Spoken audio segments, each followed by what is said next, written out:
6 శాసనాలు ఈ మహానాడు ద్వారా మనకు పరిచయం చేశారు. యువశక్తికి మళ్ళీ పిలుపునిస్తున్నా. ఆ రోజు యువశక్తి అంతా భయంతో జగన్ పరిపాలనలో ఉంటే ఆ రోజు ఎవరు కూడా మాట్లాడడానికి ఎవరు కూడా ముందుకు రాని సమయంలో ఒక యువకుడు బాధ్యత తీసుకున్నాడు. రాష్ట్రం కోసం, మన జాతి కోసం, మన యువత కోసం వాళ్ళ గలం ముందుకు రాపోయినా ముందు నా గలాన్ని తోడు చేస్తానని యువగలంతో అడుగులు వేసుకుంటూ కర్రలు పెట్టినా, గోడలు నిర్మించినా, కుర్చీలు నాగినా, వేదికలు కూర్చినా మడం తిప్పనటువంటి పౌరుషంతో యువగలం 3000 కిలోమీటర్లు దేశ రాజకీయ చరిత్రలో ఆ వయసులో యువ నాయకుడుగా ఏ ఒక్కరు కూడా చేయనటువంటి పాదయాత్ర మన లోకేష్ అన్న గారు చేసి యువతలో సరికొత్త స్ఫూర్తి నింపాడు. కొత్తగా యువకులకు అందరికీ కూడా రాజకీయాల్లో రావడానికి ఆసక్తి చూశారు. యువగలం చూస్తే తెలియనటువంటి ఒక స్ఫూర్తి, మేము కూడా రాజకీయాల్లోకి రావాలి, తప్పు మీద మేము ప్రశ్నించాలి అన్న లోకేష్ అన్నగారితో మేము కూడా నడవాలని ఆయనతో పాటు సంకల్పం జోడించి అన్నగారి యువగలం యాత్ర చరిత్ర తిరగ రాసే యాత్రగా యువకులందరూ కూడా ముందుకు వచ్చి నడిపించారు. అటువంటి నాయకుడు, యువ నాయకుడు ఈరోజు ప్రజలు నచ్చినటువంటి నాయకుడిగా ఎదిగాడు, ప్రధాని మెచ్చినటువంటి నాయకుడిగా ఎదిగాడు మన నారా లోకేష్ గారు. ఆయన దగ్గర పనిచేయడం నాకు ఎంతో గర్వంగా ఉందనేది కూడా తెలియజేస్తున్నాను. మరొక విషయం కూడా చెప్పాలనంటే, మంగళగిరిలో ఓడిపోతే అందరూ కూడా ఇంకెక్కడ ఎందుకండి వేరే దగ్గరికి వెళ్ళాలనంటే, అలాంటి నాయకుడు, అలాంటి కుటుంబం, అలాంటి పార్టీ నాది కాదు.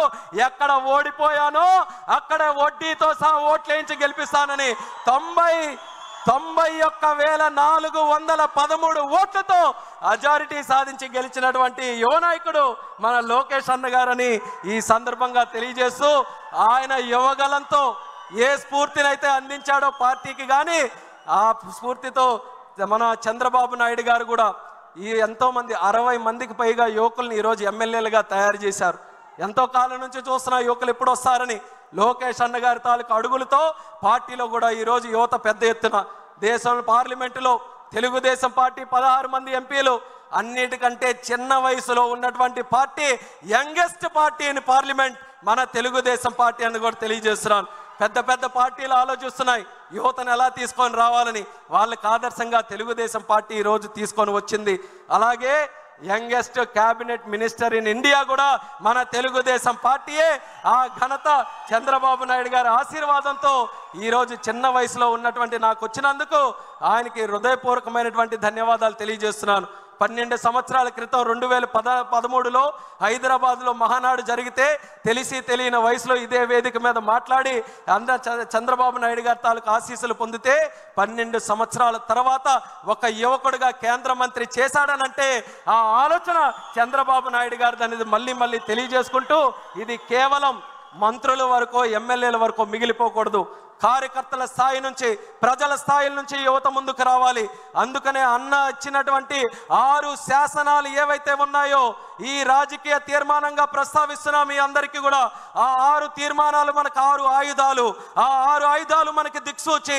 ఇక్కడ నుంచి రేపు మనం తిరిగి గ్రామాలకు వెళ్ళినప్పుడు గ్రామం నుంచి మనం తెలుగుదేశం పార్టీ చేసే ప్రతి కార్యక్రమంలో ఆ 6 విధానాలని కూడా క్రోడీకరిస్తూ తెలుగుదేశం పార్టీ 40 సంవత్సరాలు, మరొక 40 సంవత్సరాలు చెక్కు చెదరకుండా ముందుకు వెళ్ళడానికి ఏ రకంగా ప్రతి ఒక్కరం కృషి చేయాలో దాని మీద సంసిద్ధంగా అందరూ కూడా ఆలోచించి ఈ తెలుగుదేశం పార్టీ జాతి ఉన్నంత కాలం, సూర్య చంద్రులు ఉన్నంత కాలం ఆ నాయకత్వం బలంగా ముందుకు నడిపిస్తూ మనం అందరం కూడా ముందుకు పనిచేయాలని ఈ వేదిక ద్వారా ఇక్కడ ఉన్నటువంటి వారందరికీ కూడా తెలియజేసుకుంటూ ఈ రాజకీయ తీర్మానం ప్రవేశపెట్టే అవకాశం ఇచ్చినందుకు చంద్రబాబు నాయుడు గారికి ప్రత్యేక ధన్యవాదాలు తెలియజేస్తూ, ఈ కడపలో జరిగినటువంటి ఈ యొక్క మహానాడు ద్వారా ఆశీస్సులు అందించినటువంటి ప్రతి ఒక్కరికి కూడా నా ధన్యవాదాలు తెలియజేస్తూ సెలవు తీసుకుంటున్నాను.